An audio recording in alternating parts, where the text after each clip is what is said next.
Eh ben salut, salut. Aujourd'hui on est jeudi 25 juillet.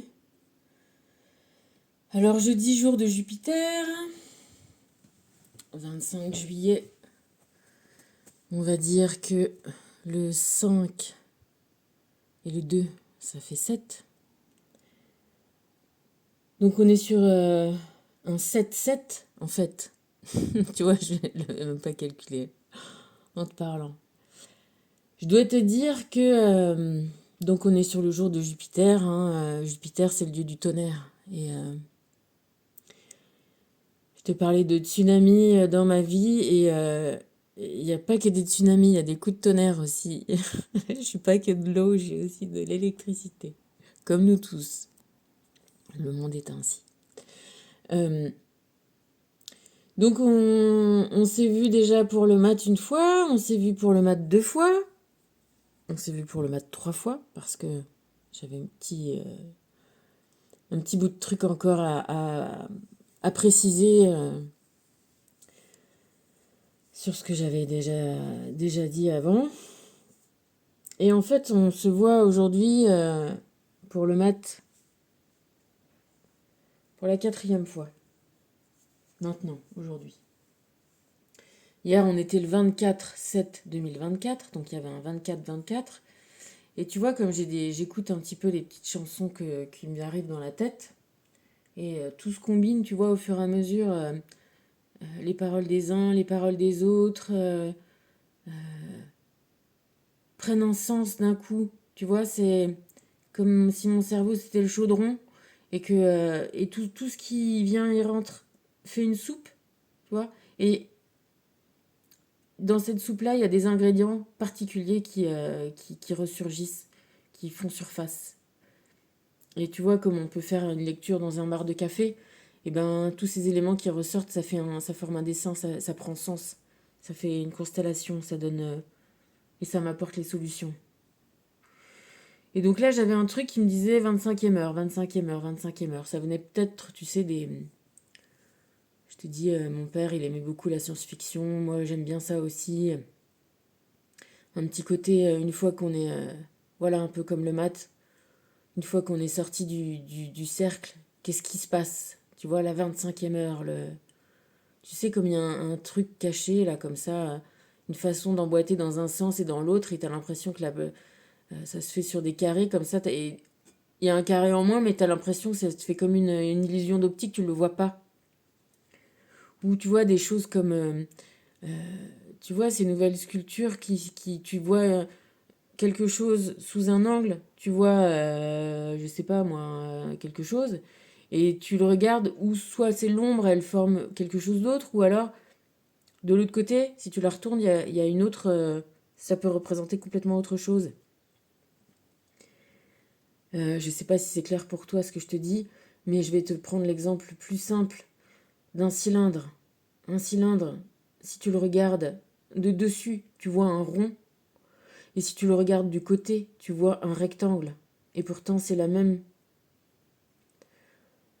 objet, c'est le même. Ouais, objet, on va dire, c'est le même. Comment ça s'appelle? Le même solide, ou voilà, c'est c'est la même. Vu sous un angle différent, les choses prennent des vues différentes. Et au final, c'est pour ça qu'on s'élève. C'est pour voir les choses d'un autre angle, sous un autre niveau, et de moins en moins sensible, et du coup de plus en plus clair. J'ai commencé l'histoire comme ça parce que j'ai suivi donc ce que je te dis sur le jardin, tu vois, prendre l'exemple de cultiver son jardin, c'est une bonne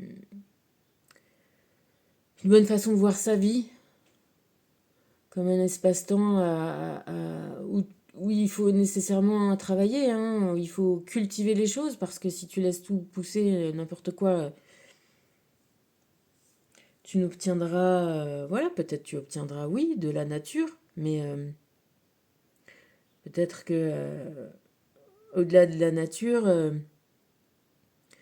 voilà, on doit comprendre qu'il y a des choses qui nous nourrissent le corps, qui nous nourrissent l'esprit, hein, et que effectivement on aurait pu contenter de manger des mûres et des baies qu'on trouvait comme ça par-ci par-là, et en fait on s'est rendu compte que en plantant, en élevant, ben voilà, on pouvait sélectionner les choses qui nous faisaient être plus intelligents, plus doués, plus, tu vois, plus résistants. Effectivement, on a toujours cherché une sorte de performance par la matière. Et du coup, on en vient... bon, on va en venir à mon jardin. Du coup, dans mon jardin, déjà j'avais eu un souci. Ma tondeuse était tombée en panne. Elle était partie en réparation. Le gars, je sentais bien que je l'énervais. Donc du coup, j'ai un peu attendu. Après, j'ai envoyé un petit message. Finalement, il m'a ramené ma tondeuse. J'ai commencé à tondre. Après, il y avait des petits bouts de bordure voilà, qui n'allaient pas. Enfin bref, j'arrache des mauvaises herbes, je t'en ai déjà parlé, je fais un tas. Je sais qu'ici, on doit aller à la déchetterie. Moi, j'ai pas la remorque ou voilà, j'ai pas tellement envie de trop abîmer ma voiture. Je l'ai déjà fait un peu, mais voilà, pour des herbes, ça me saoule un peu. Donc j'avais comme une petite barrière comme ça, je savais pas trop quoi faire de mes trucs. Et puis finalement hier, je commence à trouver des solutions pour ma bordure, pour ma machin, pour que ce soit joli, parce que moi j'aime bien quand c'est joli quand j'arrive. Et puis finalement, je me dis, bon, allez, écoute, c'est quoi, je vais faire un petit feu, je vais les brûler, ça va pas, voilà, c'est pas pire qu'un barbecue. Donc je fais le feu, donc ça m'ouvre une solution pour continuer. J'avais la veille acheté quelques plantes pour continuer, parce que pour que ça soit un joli jardin, il faut quand même beaucoup, beaucoup de fleurs. On dirait pas comme ça, mais il faut beaucoup, beaucoup de fleurs. Donc j'avais acheté des petites fleurs, du coup j'essaye d'éclairer un endroit qui était encore pas trop travaillé. Je plante les machins et finalement je me retrouve à côté d'un bout de haie qui me sépare du voisin. Et c'est-à-dire que ça fait comme un virage, et dans ce virage-là, il y a deux arbres morts, deux bouts de haie morts. Donc je me dis, bon, ben maintenant que je sais que je peux faire le feu, parce qu'avant je les laissais, parce que je savais pas quoi faire, tu vois. Je me dis, j'ai déjà assez de mauvaises herbes qui avaient poussé, parce qu'ici ça pousse vite. Et j'ai pas de broyeur, et je peux pas aller à la déchette, et bon, bref. Du coup, je me dis, bon, allez, je coupe les branches, et puis, en essayant, donc je la coupe, la branche, et puis, elle est retenue.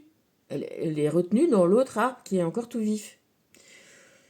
Qu'est-ce que c'est que cette histoire? Donc, je me rapproche de la problématique, et là, je me rends compte que la madame d'avant, elle avait dû faire ça, elle avait dû... c'est pas elle avait dû, elle a attaché les branches de celui qui est mort aux branches de celui d'à côté, avec des petits fils, mais des fils ultra solides, avec plein de nœuds. Et d'ailleurs, l'arbre vivant, il est tout, tu sais, il a fait toutes des boursouflures, comme des fois on voit tout autour des liens comme ça qui sont venus lui scier la peau. J'ai envie de te dire, oui, c'est une peau aussi, qui sont venus lui scier l'écorce, puis qui sont venus s'incruster dans la chair de l'arbre. Donc il est tout incrusté comme ça de fils, et tout est bourleteux comme ça tout autour. Et puis le fil, il est ultra costaud, ultra résistant. Du coup, je commence à m'attaquer, à couper le fil, en me disant, bon, moi je vais en couper un. Enfin, tu vois, je commence à dénouer, et puis je me rends compte qu'il y en a plein, plein, plein, plein, plein, plein, plein. Du coup, j'ai fini par enlever les gants, enlever les lunettes de soleil, aller chercher des lames de cutter, parce que dans le bricolage, c'est hyper nécessaire. Je commence à faire mon chirurgien du truc, tu vois. À lui enlever, nettoyer, le bazar et tout. Et du coup, j'en viens à me dire, mais ça, tiens, c'est comme,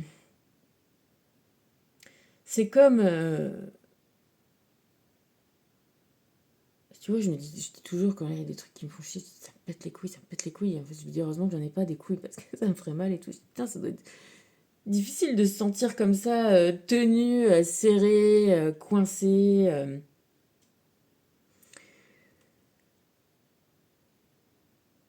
Et peut-être que c'est ça qui a fait mourir l'arbre, ou en tout cas, même si peut-être que c'est pas ça qui l'a fait mourir. Mais en tout cas, il n'a pas compté finalement que pour sa vie, il a compté pour être en représentation, pour cacher quelque chose, pour... Et puis je vois aussi que l'endroit où il est blessé, et ben voilà, comme je te dis, il fait un bourrelet. Il essaye d'arrondir, d'englober le truc qui lui fait mal, tu vois, pour l'adoucir, pour le... Oui, pour empêcher que ça fasse moins mal. Et du coup, je suis dans mes réflexions comme ça et je me dis, mais en fait, c'est comme nous, quand on grossit, quand... en tout cas, c'est comme moi. Quand j'ai grossi, quand je suis sortie d'une certaine norme, c'était oui, parce que j'ai compensé quelque chose, comme je te disais, j'ai compensé par de la douceur que je pouvais trouver dans des bonbons, des bons becs, comme je disais. Et, euh, et puis, confronté à ça, à un enfant qui grossit, ou tu vois, qui, qui, euh, qui sort des normes comme ça. On a tendance à le culpabiliser, en tout cas culpabiliser quelqu'un. Bon, parce que en plus, quand tu commences à attaquer ces histoires de sucre là, comme je te disais, c'est un, c'est une drogue, hein. C'est un poison violent, c'est une vraie drogue. Je te dis, voilà, j'ai compris quand même pas mal de choses quand ils ont fait des essais pour savoir à quoi on pouvait être plus accro, ou à la cocaïne ou au sucre. On est plus accro au sucre, et le sucre s'est répandu partout. On augmente les doses, on augmente les doses, on augmente les doses. Comme je te dis, voilà, on modifie le blé et on rajoute du gluten, du gluten, du gluten pour, pour purifier. La baguette, c'est une baguette de pain, c'est aussi plus toxique presque qu'un coca. Mais on est gavé au coca, on est gavé à la baguette blanche, au pain blanc, on est gavé au lait, le lactose. C'est... Moi, je supporte plus le lactose. Et donc, comme ça, on est dans une société complètement perverse qui t'écartèle entre une nécessité d'avoir des apparences saines, en tout cas de rentrer dans des normes, et une industrie, un moyen d'établir, de faire fortune, hein, on va dire, hein, à peu de frais, au détriment de la santé des gens. Parce qu'il y a quand même, hein, si tu m'écoutes encore, c'est que tu sais que j'en ai rien à foutre qu'on me dise que je suis complotiste. Oui, si tu veux, je suis complotiste. Si tu veux, voilà. Mais je te dis que, voilà, il, il est clair que... il est clair que c'est comme les réseaux électriques. C'est bien pour un producteur de s'assurer qu'il va vendre sa production. Quel est le meilleur moyen de s'assurer que ce soit vendu? C'est que les gens soient accros à ça.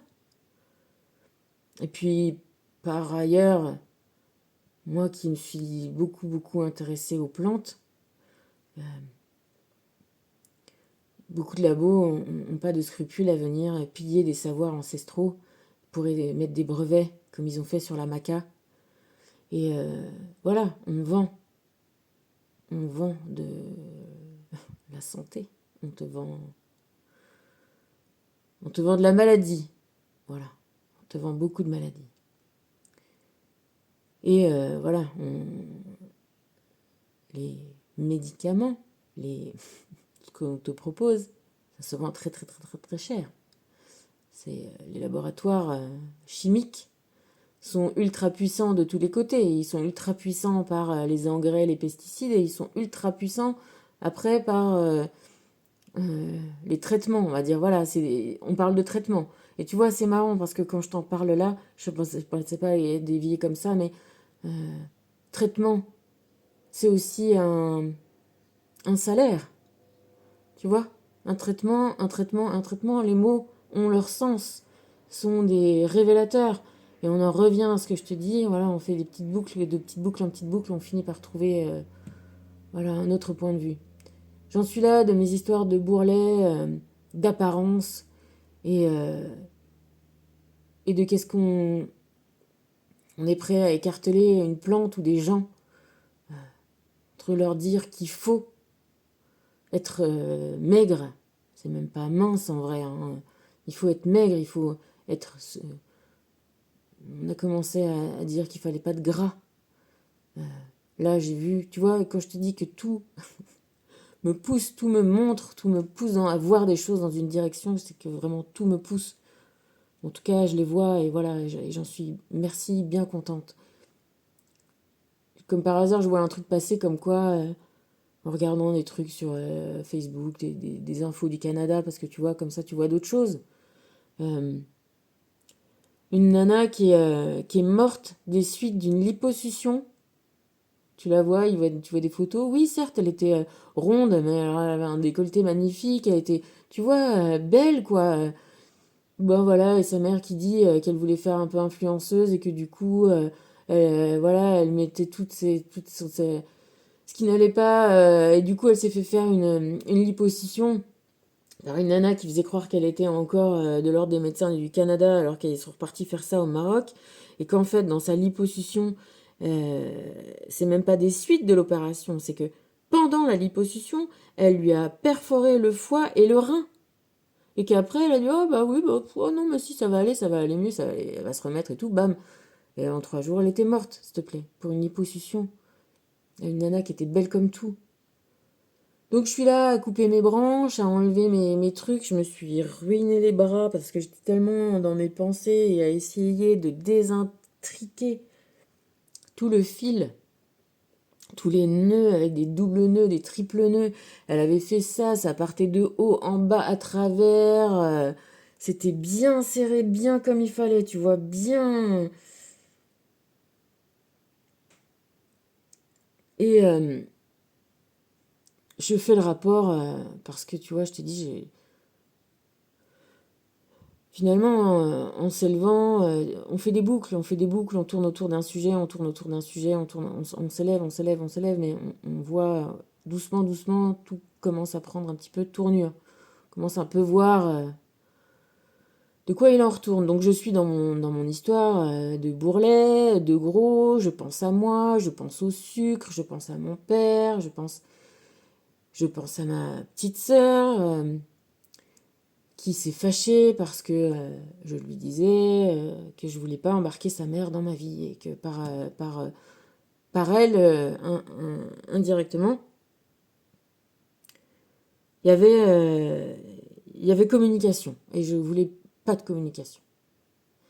Je sens qu'elle est en colère, je sais quand je vais lui envoyer le message qu'elle va mal le prendre, donc j'essaye de le dire le plus gentiment que je peux et tout ça, mais en même temps ça me tient à cœur parce que voilà, maintenant j'ai gagné ça aussi avec le maths, c'est que je me respecte et ce que je ressens, je le respecte. Voilà, voilà, au-delà de ça, c'est pas je me respecte comme ça, c'est que voilà, je respecte. Bah là, je te dis, je l'ai pas encore fait parce que tout est gratigné, mais j'aurais dû m'arrêter et remonter, mettre un truc à manches longues.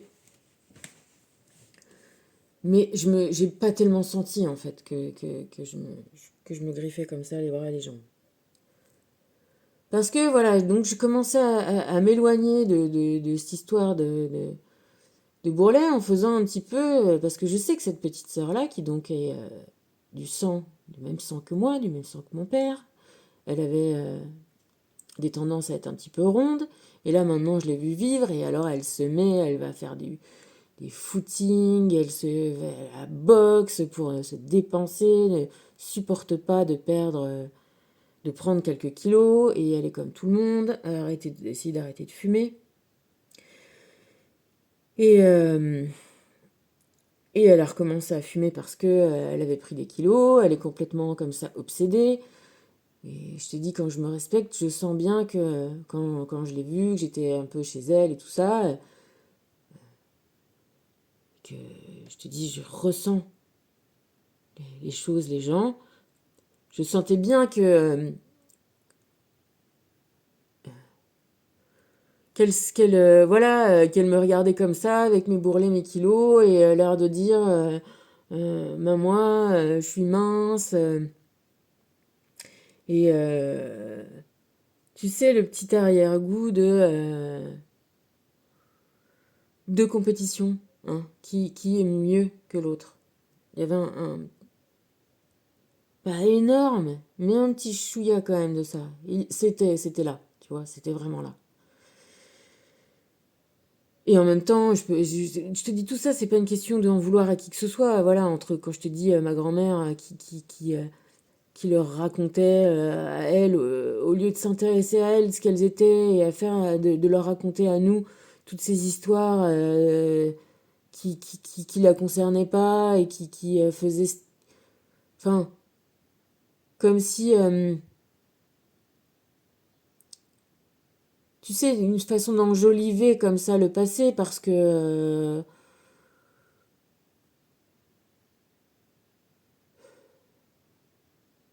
Ouais, enjoliver le passé. Bref. Et établir des comparaisons. Alors que. On peut pas savoir. Enfin, bref, ça c'est un autre sujet. Donc, Pauline est complètement comme ça, obsédée par le poids, comme beaucoup de monde. Hein. Là, je fais une. Je dis pas qu'on est particulièrement. Mais pas du tout. Donc, elle est complètement. Voilà, elle fait du sport un peu à outrance, s'empêche de se faire plaisir. Et quand se faire plaisir, là j'avais quelqu'un comme ça qui m'avait parlé de cette histoire de plaisir coupable. Plaisir coupable, tu vois, ça m'avait fait tilt aussi. Quoi? Tu sais quand même, quoi. Les mots sont forts, hein. Et donc je fais comme ça, je fais un petit calcul, je trie un peu les gens comme ça de ma famille et je me dis qui est comment. Et donc forcément sa mère, elle, qui vend du régime avec des trucs pas du tout recommandés, trop, hein, qui est pareil, complètement, certainement obsédée par son apparence, qui a fait de sa fille Pauline quelqu'un aussi de complètement obsédé par ça. Ma mère, qui l'était aussi, hein, qui prenait des cachetons, des machins, ce qu'on veut. Ma grand-mère, la mère de mon père, l'était aussi. Complètement obsédée par pas prendre un gramme, toujours maigre, toujours. Alors oui, ça a des côtés.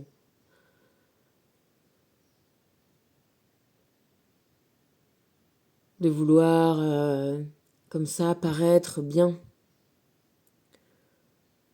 J'avais vu mon ex-mec aussi, là, toujours à vouloir paraître, se faire des, des séances, pareil, de sport et qui prenait 3 kilos, c'était paraître. Et du coup, j'en viens comme ça, doucement, doucement, et je te fais la comparaison avec ma grand-mère et l'autre, celle que j'adore, donc on va dire mes mères, et l'autre c'est mamie. Mamie, tu vois, mamie, pareil, paraître avec le Y, elle a comme ça pour être la mamie dans le vent, tu vois, paraître. Grosse maison, oui, ils ont travaillé, ils ont eu qu'un seul enfant, et ils ont, voilà, il fallait que mon père s'élève dans la société, il fallait qu'il soit médecin, il fallait qu'il soit docteur, il fallait que qu'il paraisse, tu vois, qu'il paraisse pas, qu'il apparaisse.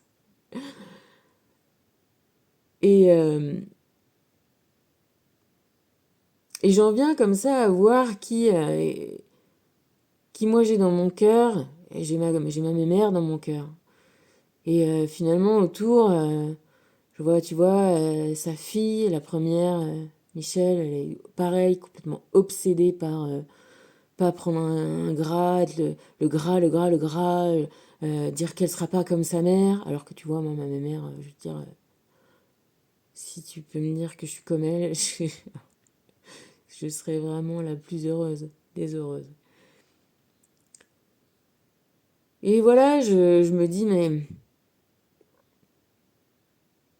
tous ces gens qui se sont axés sur le paraître, c'est les gens qui ont été les moins généreux, les moins dans l'amour que je connaisse.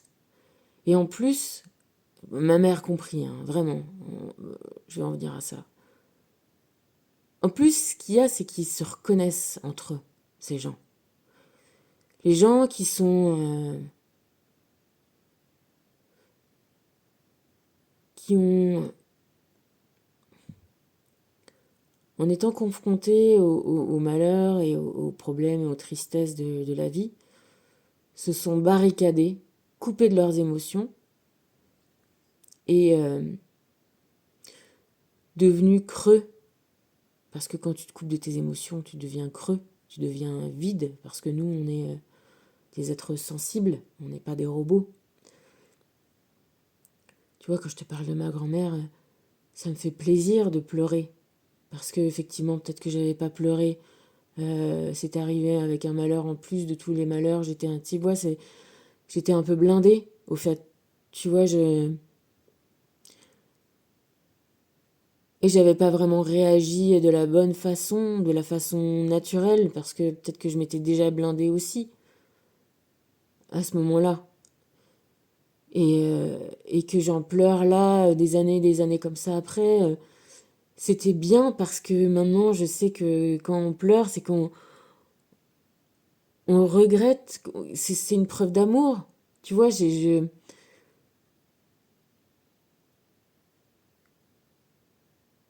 parce que je pleure pour libérer une émotion de tristesse, de séparation, qui est liée à un moment dans le passé. Mais maintenant, j'ai une communication autre et c'est le signe, c'est le symbole qu'il y a de l'amour, que j'ai de l'amour en moi. C'est le symbole quand tu pleures parce que quelqu'un que tu aimes n'est pas là, n'est plus là, que ce soit la mort ou l'absence, et que ça soit douloureux, ça prouve que tu l'aimes, tu vois. Donc c'est pour ça que je me suis pas empêchée de pleurer et que je ne peux pas couper la vidéo, ou parce qu'au final, c'est vraiment ce que je pense, c'est un synonyme, c'est de l'amour, c'est vraiment de l'amour. Et puis voilà, comme maintenant, en m'élevant, je sais que plus je m'élève, plus je me rapproche d'eux. Ils sont là tout le temps. Donc, enfin, tout le temps. Ils sont là beaucoup. En tout cas, tant qu'on a besoin d'eux. Et toutes les expériences qu'on a pu avoir ensemble sont révélatrices. Sont des vraiment, oui, peut-être comme les livres de la papesse, des messages dans desquels on peut tirer encore et encore et encore et encore et encore des leçons, des compréhensions. Et donc, je te compare les gens qui sont pas généreux, pas, tu vois, dans rien, qui aiment pas faire à manger, qui aiment pas recevoir, qui aiment pas, mais qui sont heureux de paraître, heureux de faire croire, heureux de, oui, heureux d'avoir l'air, parce que y a que ça qu'ils ont. Ils ont l'air d'être quelque chose. Et c'est dedans, c'est creux, c'est vide. Et je te dis, ces gens-là sont hyper euh, toxiques parce qu'ils ont besoin, étant creux, et eux, ils savent qu'ils sont creux. Ils savent que toi, t'es plein.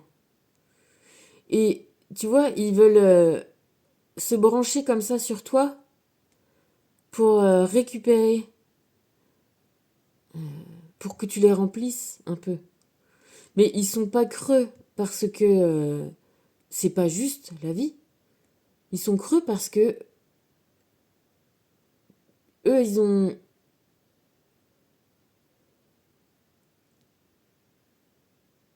décidé d'être des passoires. Ils ont décidé de rien garder, de pas garder de gras, de pas garder d'amour, de pas garder d'affection. Tu vois, ils ont toujours voulu être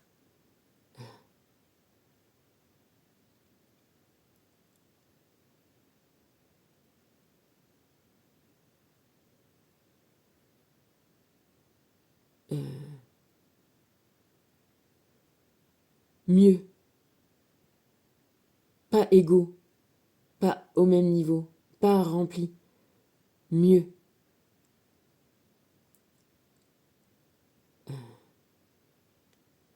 Par le moins, ils ont voulu être plus.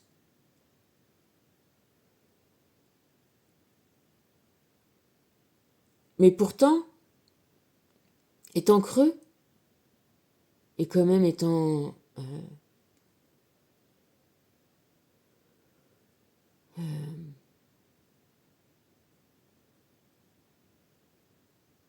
pas seuls, ils ont besoin qu'on leur renvoie un miroir. Ils ont besoin de nous pour être mieux. Alors eux, ils nous voient bien comme on est, remplis, avec nos bourrelets, avec tout ce que ça peut aussi apporter, euh, dans le sens où le gras, c'est la vie. Je te disais, tu vois, tes hormones, quand tu es adolescent ou adolescente, on va parler surtout de ça parce que c'est là que ça se voit, mais c'est un niveau de gras qui déclenche ta fonction de reproduction. Je veux dire, la nature est bien faite, en sachant que un enfant va être construit complètement sur le corps de la femme. Elle va être un transfert d'atomes, de molécules, de cellules. Ça va être construit à partir du corps de la mère. Donc forcément, il faut que la mère soit capable de faire un enfant sans mourir. Il ne faut pas que ça entraîne l'affaiblissement de la mère. Donc, comme on va créer la vie à partir de l'énergie, que l'énergie c'est le gras, pardon, je bouge parce que je dois te dire que le chat a décidé de revenir sur mon fauteuil, donc je partage, j'ai un bout de cul. Heureusement qu'il est gros, comme ça il tient sur la chaise. Non, je rigole. Euh, voilà. Donc, le gras, c'est la vie. Le gras, c'est, voilà, quand les filles deviennent comment on dit, leur cycle, bah, je sais pas moi, de vie hormonale, là, comment ça s'appelle ça? C'est un nom spécial. Menstruel, c'est trop naze. Bon, voilà, le cycle de la femme, quoi, de la reproduction, de la création d'un utérus avec l'œuf pour qu'il soit fécondé. Et ben, tout ça, ça se fait donc, à partir de la femme. Quand on dit le sang c'est sale, de quoi le sang c'est sale? C'est marrant parce que tu vois, quand je te dis que tout est signe, l'univers est signe, je débroussaille, c'est un petit soit dit en passant, mais parce que vraiment je t'incite à regarder toi, tes trucs à côté donc de cet arbre-là qui fait barrière. Il y a un club de cheval qui a acheté, c'était aussi une vieille ferme. Il y a des petites jeunes qui sont là. Et je sais pas, la maison elle est fermée, mais elles campent un peu dans le truc et elles viennent avec un peu leurs chevaux et elles vont au Mont-Saint-Michel certainement. Bref, là j'ai entendu qu'il y avait des gamines qui étaient là. Et en fait, dans l'arbre, quand j'étais là à fouiller, de leur côté, j'ai vu une serviette hygiénique, un balai et tout. Donc ça doit être une des petites. Tu vois, elles sont petites, elle a peut-être 10, 12 ans, 12 ans, 13 ans, tu vois.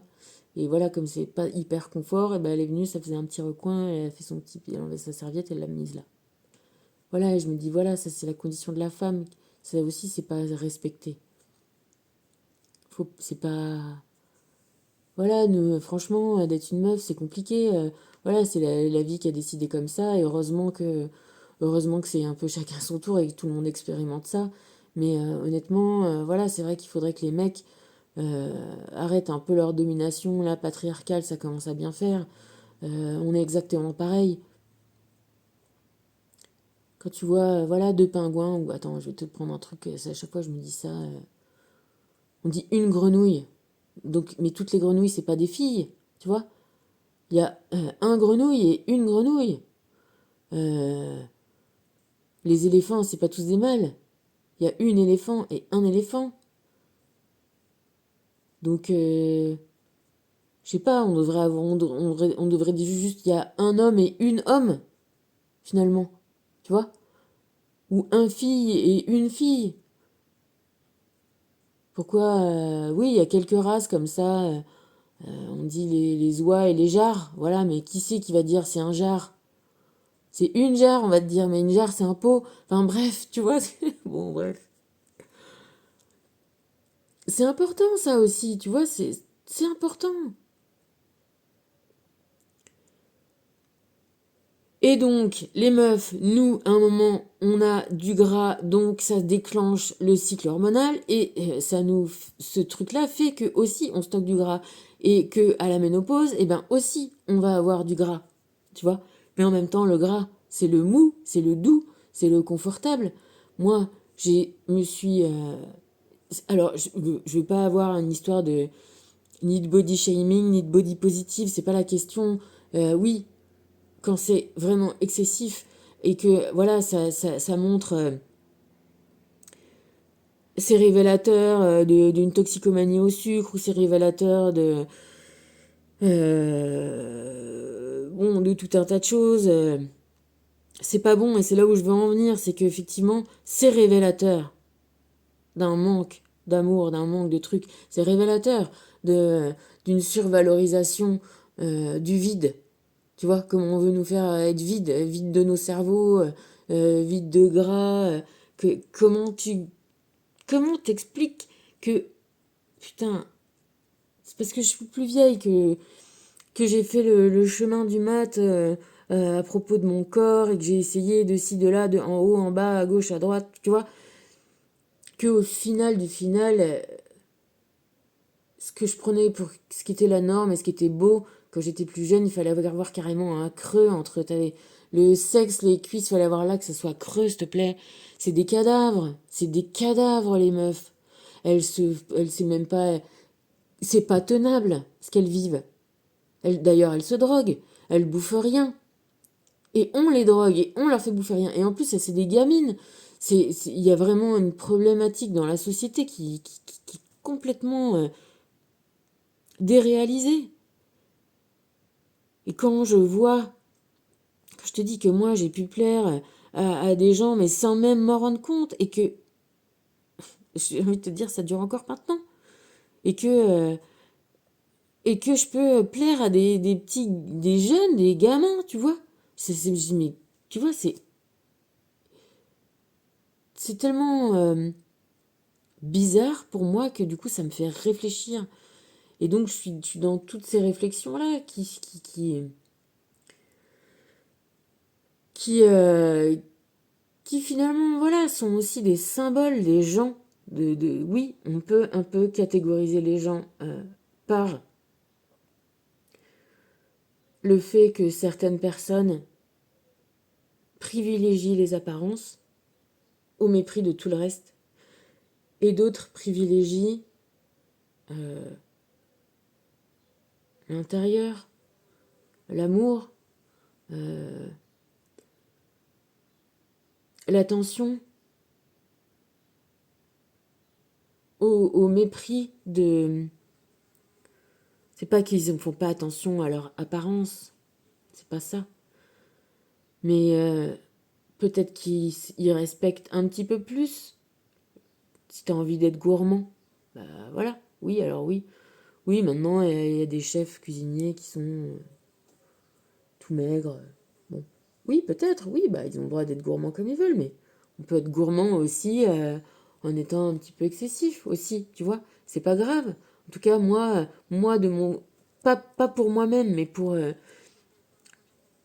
mes attractions, franchement, gros ou mince, ça n'a jamais été un vrai critère. Alors, je suis comme tout le monde, sensible aux apparences, à un visage, à un corps. Bien sûr qu'un joli corps, c'est plus... tu vois, je dis pas que c'est pas désagréable, mais d'abord, ce qui me plaît, c'est les gens. Quelqu'un qui est moche dedans, il a beau être beau, tout ce qu'il veut de dehors, moi je le vois moche. Pour moi, il est moche, il est... Et donc, tu as des gens comme ça qui te font croire longtemps qu'ils sont beaux dehors et beaux dedans. Parce que, après, il n'y a pas de raison. C'est vrai que ça existe aussi. Après, beau, le beau de dehors, euh, c'est là la ref qui est pas bonne. Quelqu'un qui est un peu rond, qui a du gras, et il est beau aussi. En tout cas, la préhistoire, la Vénus, machin, là, eh ben, elle était grosse, hein. Parce que voilà, parce que du coup, elle était peut-être aussi d'un organisme plus résistant et qu'elle allait faire plein d'enfants. Euh,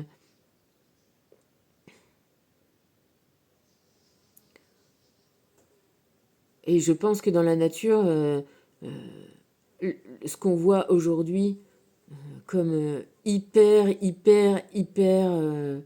dérèglement comme ça, corporel, c'est dû à vraiment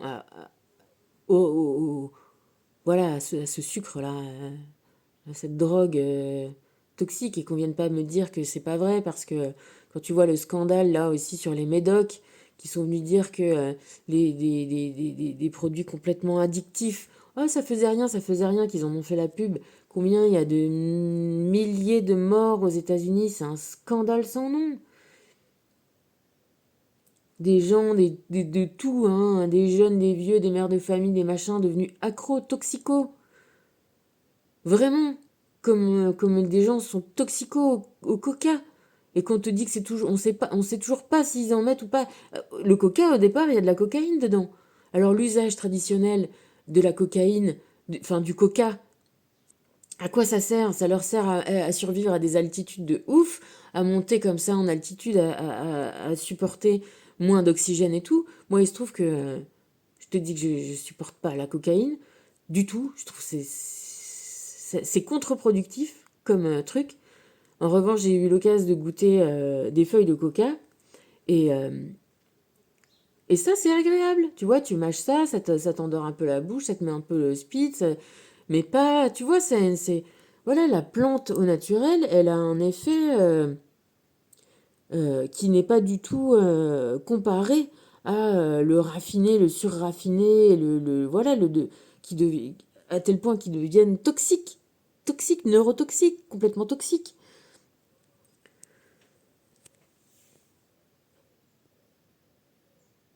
Donc là, la recherche d'apparence à tout prix, à tout craint, à toute fin, euh, elle est catastrophique. Elle est catastrophique.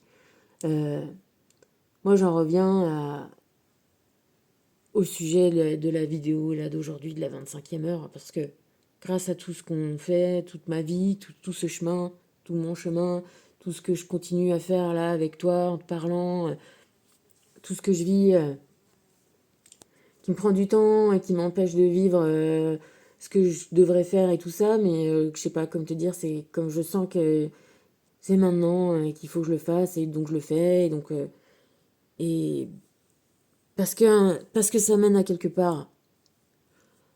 Moi aussi, hein, je vais en venir quelque part. T'inquiète. Je vois comme ça et je repasse un peu le film de ma vie. Et moi, je vois mon père galérer avec son poids, je vois ma mère qui fait tout pour le garder, mais qui est méchante avec lui, irrespectueuse.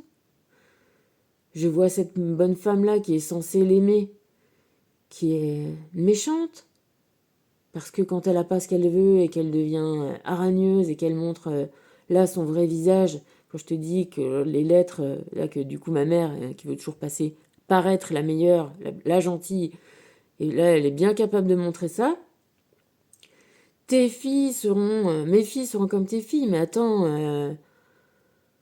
j'ai envie de te dire, connasse, pardon, toutes, c'est ses filles, hein.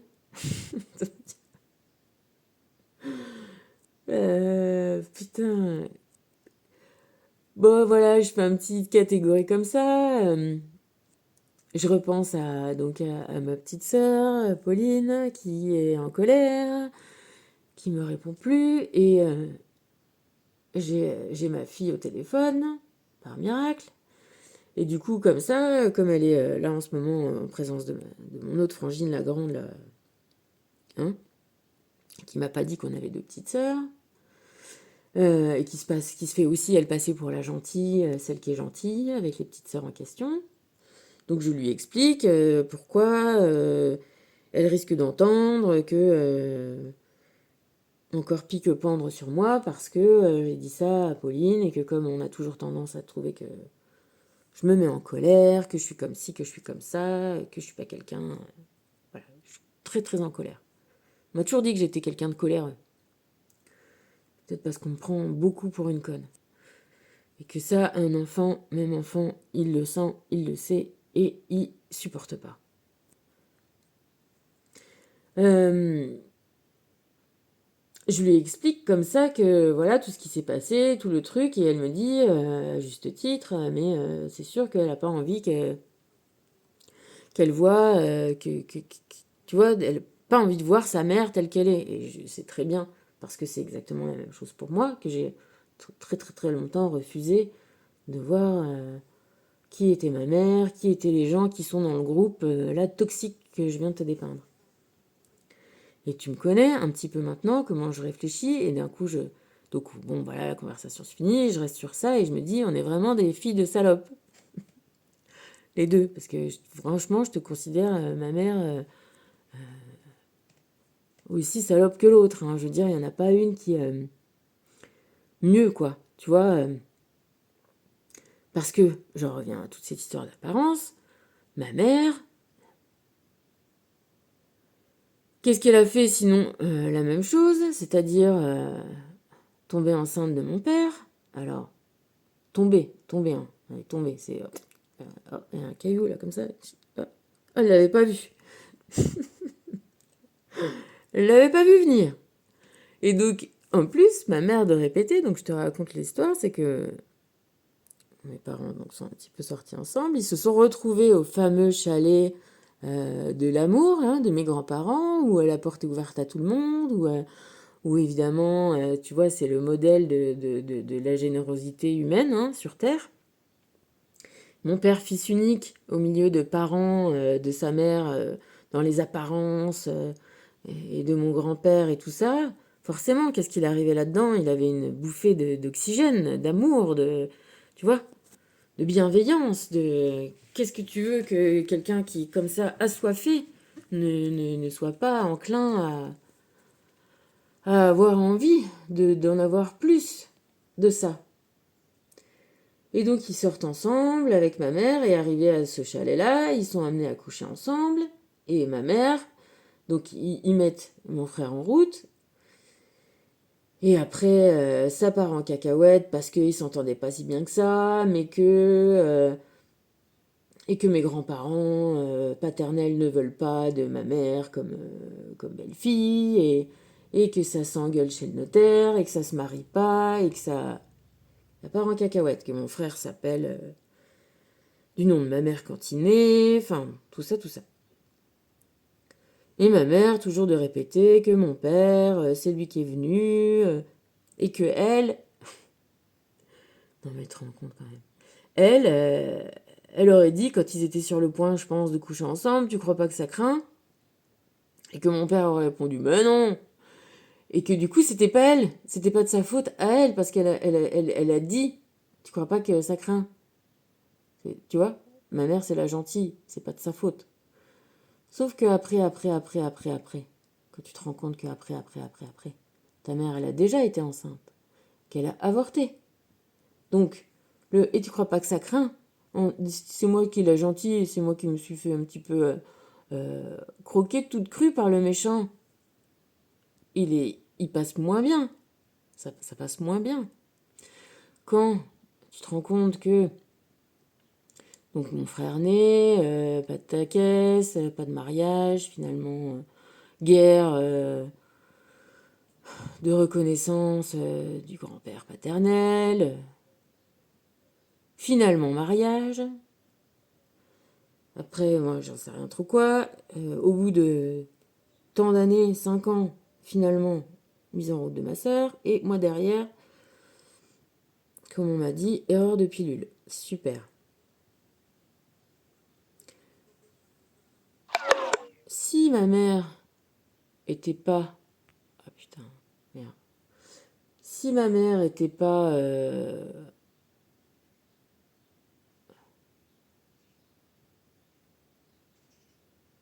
L'erreur, ça aurait été... Voilà, ils auraient peut-être pas dû se marier, tout ça. Sauf que, voilà. Je te dis, je pense que mon père est devenu un petit peu accro à une ambiance familiale super. Enfin, super, en tout cas des grands-parents, tu vois, de mes mères et mon grand-père, là. Voilà, il était attiré. Et puis, bon, bah voilà, la meuf tombe enceinte. Ça met en question les apparences privilégiées par ses parents. Mais bon, au final... Donc, ils se marient comme ça. Mais pas, tu vois, pas sur l'amour, en fait. Donc c'était pas un mariage d'amour. Et ils ont continué comme ça, brinque-ballant, mais pas sur l'amour. Et mon père, il cherchait ça, il cherchait l'amour. Et il a trompé fort ma mère.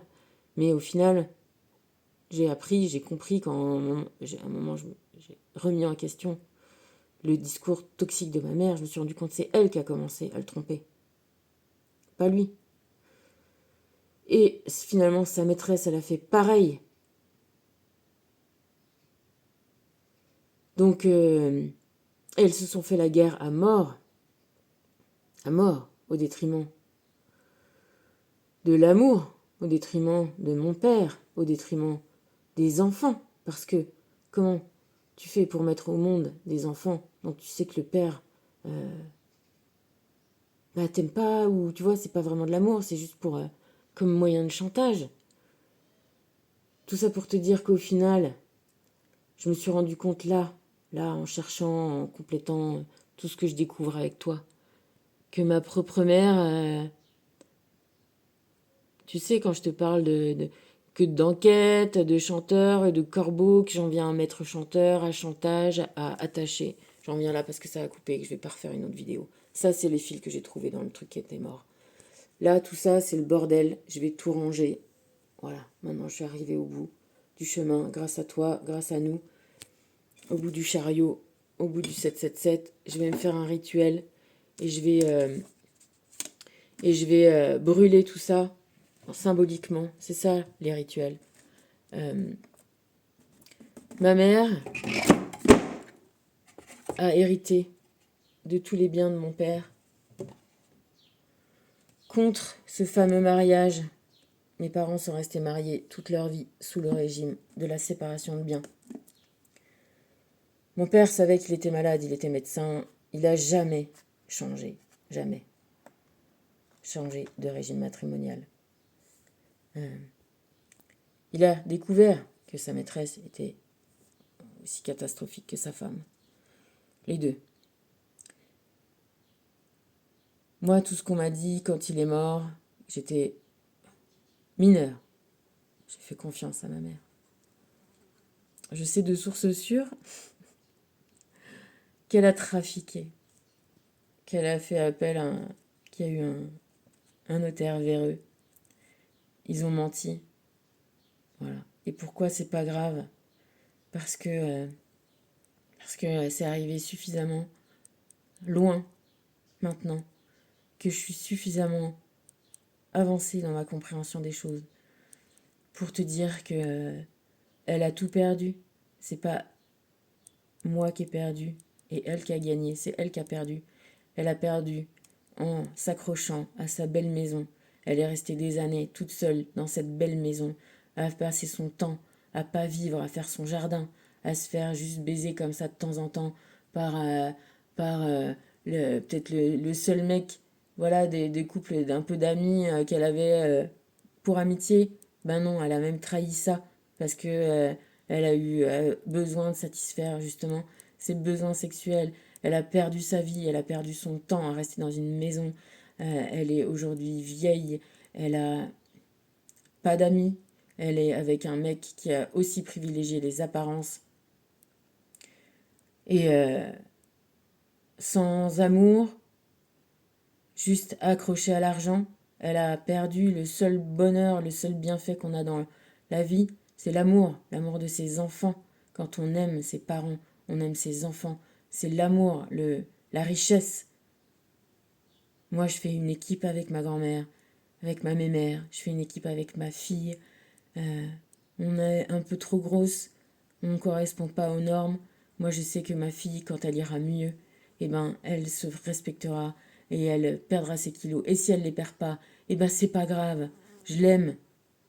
Et, euh, et quand je m'aime moi aussi, que je me respecte et que je me désintoxique des vraies choses et des vrais gens et des vraies problématiques, eh ben, je vais bien et je suis mince. Il n'y a pas de nature d'être gros ou de pas être gros. On est tous minces. Si on est rempli de l'amour, de l'attention, de l'affection des gens, on n'a plus besoin de compenser. On n'a plus besoin de paraître. Et peut-être que tu vois, ma mère, elle aurait été vraiment mieux en couple avec. À un moment, il y a eu un peintre en bâtiment qui venait à la maison. On sait probablement vraiment de source sûre que c'était son amant. Et ben voilà, il est où le problème? Et pourquoi garder un mec parce qu'il a de l'argent, du fric, alors que tu l'aimes pas, que tu le critiques et que lui, tu vois, du coup, si tu le critiques, eh bien, il va essayer de chercher de l'amour et il va tomber sur une autre qui va lui faire style qu'elle est amoureuse et faire le même chantage, la même misère, alors que au départ, il était déjà victime, mon père, de ses parents. Il est tombé victime de sa femme, victime de sa maîtresse. Et en s'attachant à... Tu vois, ça va peut-être couper, mais j'ai plein de photos de mes grands-parents côte à côte, à se tenir, à sourire face à face à la caméra. J'ai pas de photos de mes parents comme ça. Aucune. Et certainement pas, tu vois, la maîtresse de mon père qui a voulu faire croire que c'était elle la gentille. Eh ben, elle avait laissé un album photo des seules vacances qu'ils ont fait ensemble. Il était caché au fond du placard de ma grand-mère. Qu'est-ce qu'il foutait là? Il était rouge, je l'ai trouvé, je l'ai feuilleté, je l'ai foutu à la poubelle. J'ai gardé une photo de mon père. Qu'est-ce qu'elle avait? Et ses filles m'ont demandé: T'as rien trouvé? T'as rien trouvé? T'as rien trouvé? Mais je savais très bien qu'elle cherchait ça. Tu vois? Je suis pas débile. Pourquoi la meuf, elle l'a pas gardé chez elle, elle leur montrait? Qu'est-ce qui. Tu vois? Pourquoi elle l'a pas gardé son putain d'album photo chez elle? Qu'est-ce qu'il foutait chez ma grand-mère? Si c'est pas pour dire: Regarde, hein, que moi je suis mieux, regarde, hein, comment ça met. Garde-le pour. Si t'as vraiment de l'amour, élève tes enfants dans le bien et protège-les. Et montre-leur qu'ils viennent de l'amour. Tu vois, mais je veux dire, les gens, voilà, ils sont bêtes, ils sont méchants, ils sont dans leur méchanceté, ils sont dans leur manque d'amour et ils sont plus pauvres que pauvres. C'est des passoires. Euh, et l'amour c'est de l'eau, l'amour ça les remplit pas. Voilà. Et c'est triste, c'est très triste pour eux. Voilà. Je vais ranger tout ce petit micmac, tout ce merdier. Euh, J'espère que voilà, ça fait un peu confession intime hein, en fait de guidance, mais effectivement, on dit toujours qu'on est reliés les uns aux autres. Alors peut-être que tu vas voir ta vie différemment, tes signes différemment. Euh, voilà, j'espère parce que moi, c'est tout ça, c'est venu des conversations qu'on a. Tu me réponds pas beaucoup, mais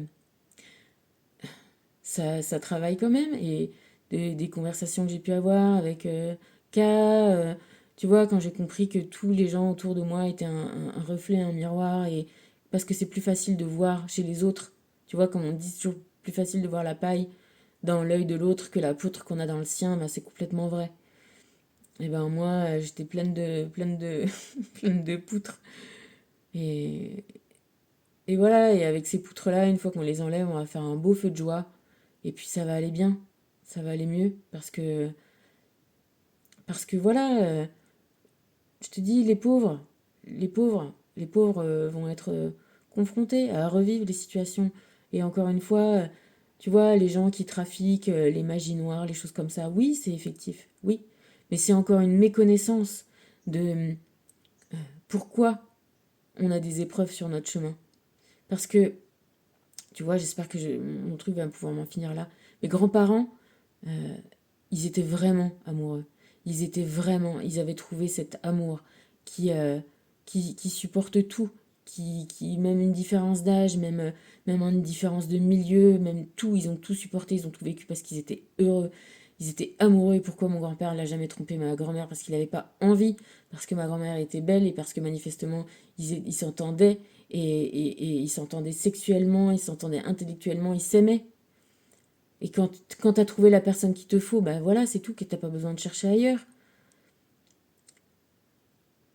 Et je pense que l'univers, ces 5 enfants, ils ont, ils ont tous, sont tous mépris sur ce qui reliait leurs parents. Ils ont tous, je te dis, moi je les ai tous fréquentés.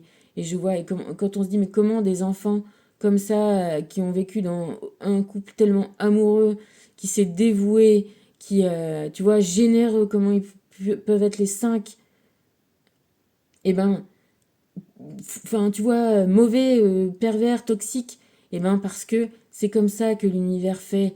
Euh, il essaye de te faire montrer la bonne voie par l'amour, par le bon chemin. Si tu le comprends pas, eh ben, il te le montre par l'autre moyen, qui est le moyen difficile, c'est-à-dire de faire revivre aux autres, de faire endurer pour comprendre que c'est pas ça qu'il faut faire. Mais c'est là où je veux en venir. Euh, Si tu fais confiance à l'univers, si tu fais confiance à Dieu, ton Dieu, à Dieu, à toi-même, à ton Père, voilà, l'univers c'est un parent qui ne veut que ton bien. J'en reviens pour là, je suis pas du tout un ange ni un saint. Je suis coléreuse. Tu vois, et quand je discutais tout à l'heure avec ma fille, elle disait ses nouvelles de ses premières leçons de conduite, c'est qu'elle expliquait à sa prof qu'elle voulait pas qu'on lui crie dessus. Et je dis, mais moi je t'ai crié dessus. Et elle m'a dit, tu vois, elle dit rien. Et je dis, bah alors c'est quand? Parce que des fois, voilà, quand on est comme ça, on se souvient pas, je me souviens pas forcément. Oui, j'ai gueulé trop, j'ai trop critiqué son père, oui, j'ai trop, tu vois. Et elle me dit, les dictées. Tu me criais dessus pour les dictées. Elle me dit, mais quand même, heureusement, parce que maintenant je suis pas illettrée, mais il n'y avait pas. Non, c'était pas bien de crier. Voilà, je m'en excuse, je m'en suis excusée. Euh, il y avait qu'elle était sous l'emprise toxique du gluten qui lui mettait le cerveau à l'envers. Et, euh, et peut-être des petites tendances à être dyslexique, des choses comme ça. J'avais pas de raison de crier.